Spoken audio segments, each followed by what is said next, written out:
All right, what is up, gang? It is Friday. Happy Friday to everybody. It's been a while since we have had the Yucca camper out, and it was recently my birthday. So we're actually gonna do that. That's what we do here. We're big outdoor junkies. We were having some serious traction control issues and some 4x4 issues, heating issues, tires are crap. But we fixed 3 out of our 5 issues. Now we want to go out and make sure that they are actually solved. There's a whole bunch of stuff that we have to do. The holiday seasons just took the wind out of my sails a little bit, but we're back in it. So let's go on an adventure.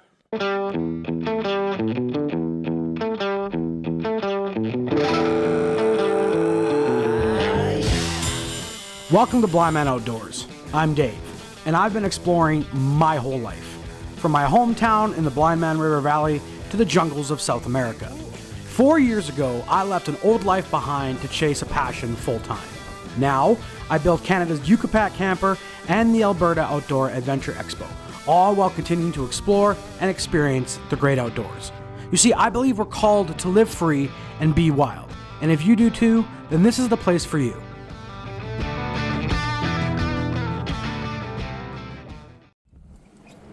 You've heard it said time and time again, lockers before lights. But if you live in Canada, you're going to want to buy them at the same time. In the winter, it gets very dark, very early. And here, we wasted no time testing out our rigids and our vivid lumens while pulling into camp. The boys were already here and set up, so we just had to light up camp a little bit, get our diesel heaters running so that when it's time to go to bed, we have a nice warm place to stay. And then we spent the rest of our night chilling around the campfire and catching up before turning in for the night.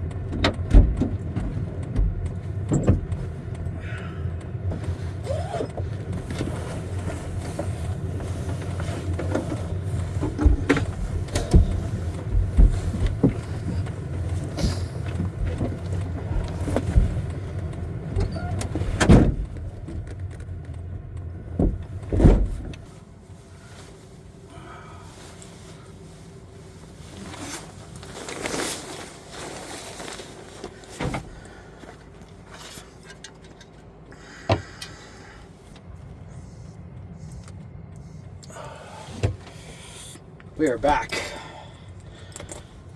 in the Yucca camper for a winter camp out. We got our diesel heater running. Andre and Ryan are also crawled into the back of their camper, of their rooftop tent. Everybody's running diesel heaters tonight. Even though it's a very mild night, we like to stay comfortable. You know, one of the things I just absolutely love Alberta for is the access that we have to these beautiful places through the Forestry Trunk Road. The Forestry Trunk Road ain't no joke. It's an incredible road. It just is. The places that it lets you explore are incredible. The Forestry Trunk Road in Alberta is quite a vital piece of our province's history. It spans over 1,000 kilometers from the southern foothills near Coleman to the northern forest around Grand Prairie. And its origins and evolution and significance paint a pretty vivid picture of Alberta's development as a whole. You see, the story of the Forestry Trunk Road begins in the early 20th century. As settlers started moving westwards and industries like logging and mining took root, there was a growing need for reliable access to Alberta's rugged terrain and wilderness. The road's initial purpose was to connect remote forestry operations and facilitating both the transport of the timber and the movement of forest rangers tasked with protecting these natural and valuable resources from wildfires. Construction began in about 1930s, actually during the Great Depression, a time when the government was trying to find projects to provide employment and stimulate the economy. Workers carved out the original road using basic tools and machinery, battling harsh conditions, unlike any we have seen today, and navigating very challenging terrain. The result, though, was a rough but functional pathway through Alberta's foothills and the boreal forest. In the decades that followed, though, the road kind of evolved to support more than just forestry. The oil and gas boom that we experienced during the mid-20th century brought increased traffic as energy companies used the road to access the remote drilling sites. And it also became a gateway for us, the explorers and the adventurers, and really started to offer outdoor enthusiasts access to some of Alberta's most stunning landscapes. As a matter of fact, if you drive the Forestry Trunk Road from beginning to end, you will see some of the most pristine and untouched wilderness that Alberta really has to offer. From the eastern slopes of the Rockies to the pristine fishing spots and secluded campsites, the Forestry Trunk Road is hands down one of the world's most epic adventure routes that you can drive.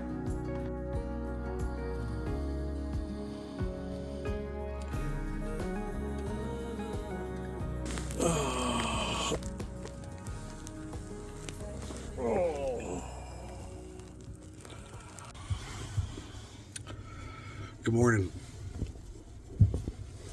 It started to snow at some point last night.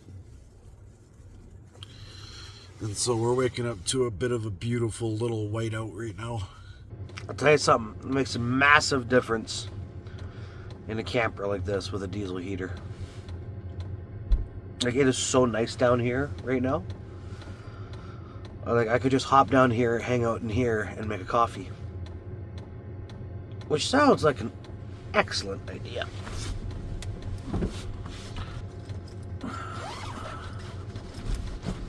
Good morning. Good morning. Good morning.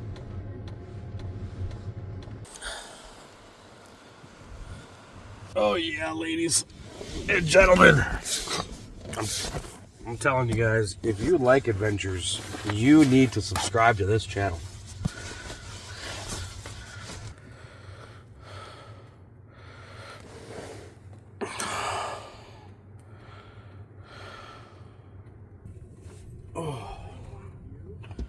Oh man, I need to clean up my room.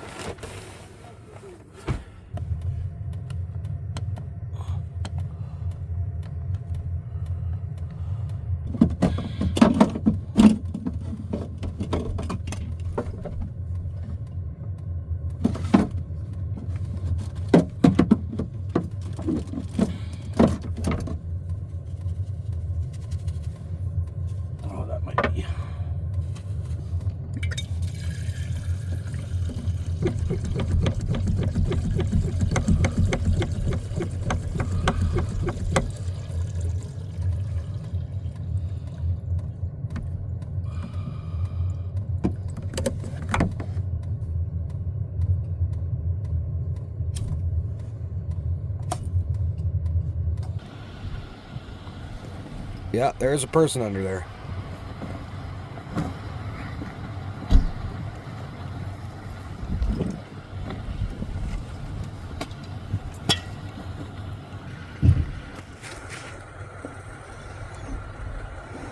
It seems as though I did not bring any fuel whatsoever to make coffee. I didn't bring any propane. I didn't bring any naphtha. That's ridiculous. We'll put our camp away down here. Then we'll pull our bed panels over. And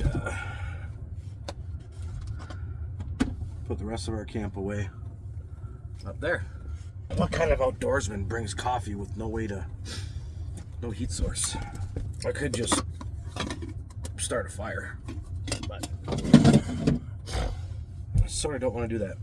Everything that we're doing now, we're doing to break camp, and if you've noticed, we're able to do it from inside. And that is one of the biggest benefits of a camper. Like a Yucca, because everything can happen inside. Everything except for closing the top, I suppose.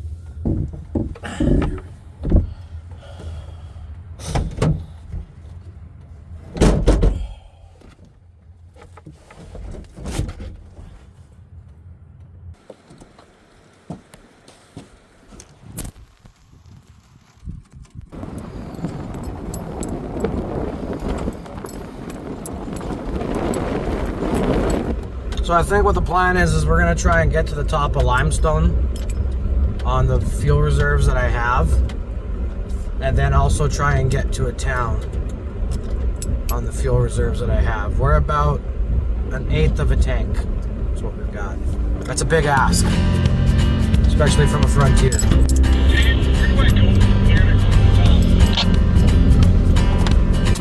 If I remember correctly, you just literally follow this road.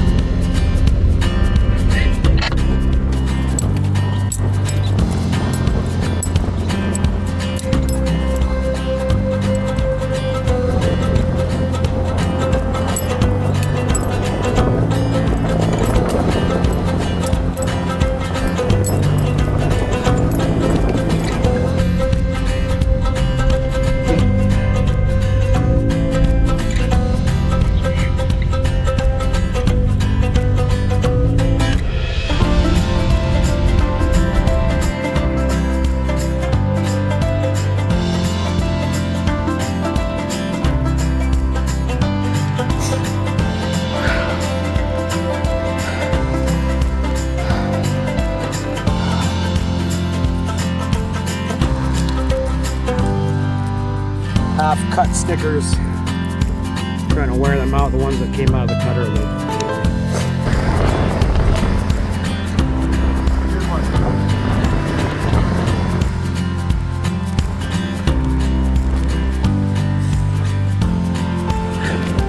It's a little bit windy. Who would have thought it'd be so gross at the top of the mountain? So you can see where they had the old trail access. A few years ago, they shut down this trail route that actually takes you up to the rest of Limestone Mountain. So we're actually not even allowed to go through there anymore. From what I remember, there was a few guys that came out here and had a bit of a hairy experience, and so they actually just put a massive gate up, and there's no vehicle traffic beyond this point anymore, which is very sad because for a long time, this was a coveted route. And people have been coming up here for years and years and years and doing this trail. And the vistas, not maybe on a day like today, we've got a lot of heavy snowfall, but the vistas used to be absolutely incredible, and it was one of the best drives you probably could have done before. But like all good things, it had to come to an end. No word of a lie, it is bloody cold out on top of a mountain in the middle of January. Back out of here. Head back down the way we came up. Yes, sir.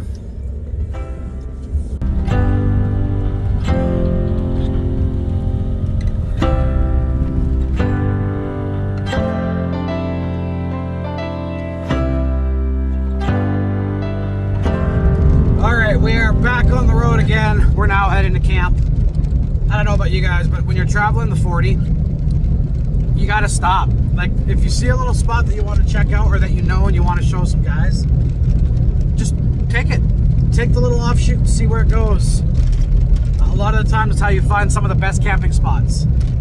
Drive the 40 from end to end. If you're planning to prepare yourself for a long trip with a lot of gravel travel, Highway 40 is great. It's going to tell you everything you need to know about dust intrusion in your rig. It's going to tell you everything you need to know about almost any other aspect. It's going to be full of people on it. So if you're nervous or scared about traveling solo, there's so much commercial traffic on this road year round that if worst case scenario you get real broken down or something happens, you can always find your way back to the Highway 40 and wave someone down for help. It's also a radio controlled road, so as long as you have a radio, you'll be able to find some help.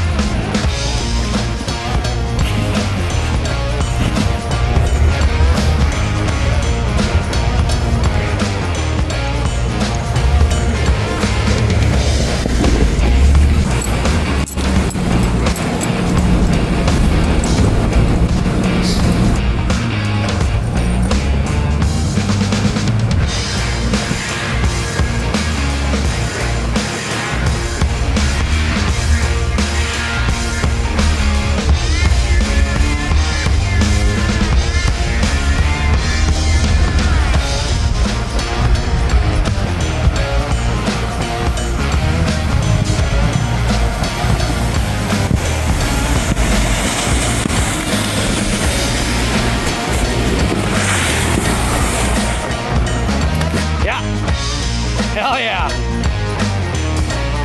Give me the beans!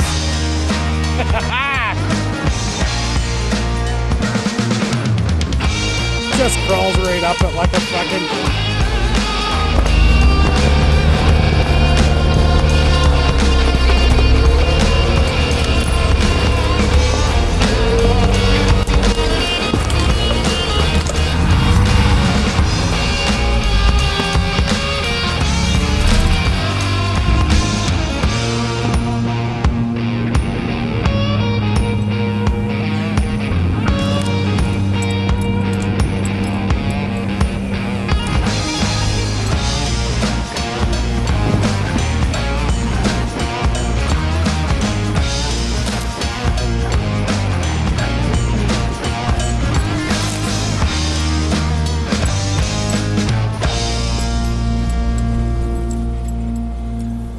Like that, we are at camp.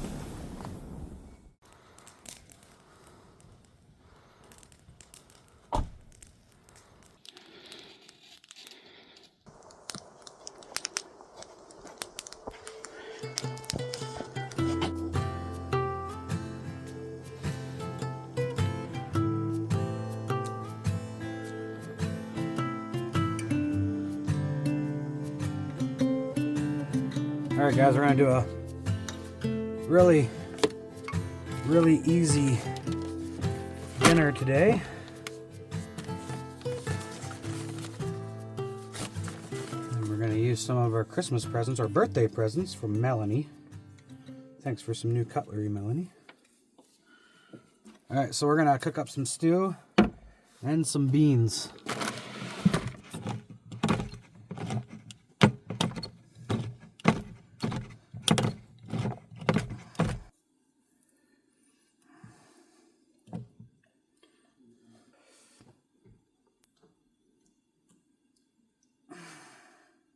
It's so heavy. There's a lot of food in there. All right, we're gonna go cook this over the fire. All right. There we go.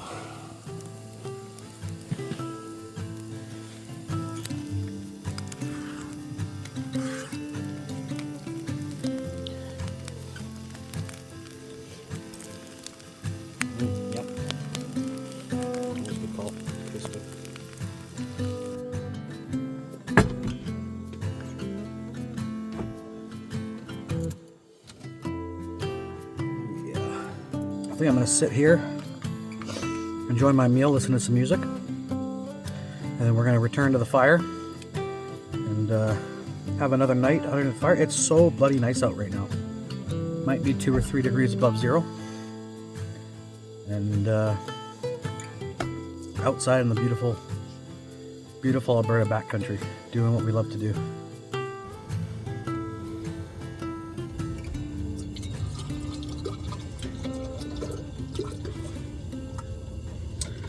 If you're wondering what I use for water in the camper, right down here I've got a 5-gallon water port. It just stays bolted to the fart system, and that's what I keep my camping water in.